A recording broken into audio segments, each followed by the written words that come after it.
তোমার মোবাইল বের করো।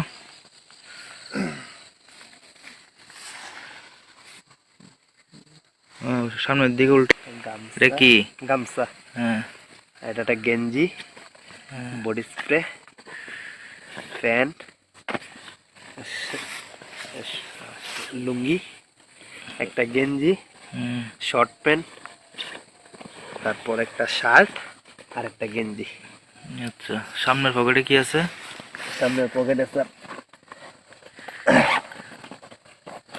একটা মোবাইলের চার্জার, কেবল আর গেম খেলার কিছু গ্লাভস আর একটা রিস্টব্যান্ড আর দুইটা আংটি।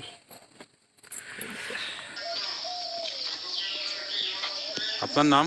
আমার নাম শান্ত দেবনাথ। বাড়ি? বাড়ি হচ্ছে ব্রাহ্মণবাড়িয়া সদর, ব্রাহ্মণবাড়িয়া। কই যাচ্ছিলেন আপনি? ইন্ডিয়া, অবৈধভাবে ইন্ডিয়া পার হতে যাচ্ছিলাম। কে আনছিল আপনার? দালাল নিয়ে আসছিল, দালালের নাম? রাকিব। কয় টাকা নিছে আপনার কাছ থেকে? এখন আপাতত কোনো টাকা দেয় না, বলছিলাম যে বর্ডার ক্রস হওয়ার পরে তাকে টাকা দেবো। আপনার কাছে কি কি সম্পদ ছিল? 12,400 টাকা ছিল, ওটা মানি ব্যাগ ছিল, একটা পোকো মোবাইল ছিল আর ব্যাগে কিছু ব্যবহৃত কাপড়পত্র ছিল আর কি। বিজেপি আপনার কাছ থেকে কোনো টাকা পয়সা নিছে? না, এখনো কিছু নেই।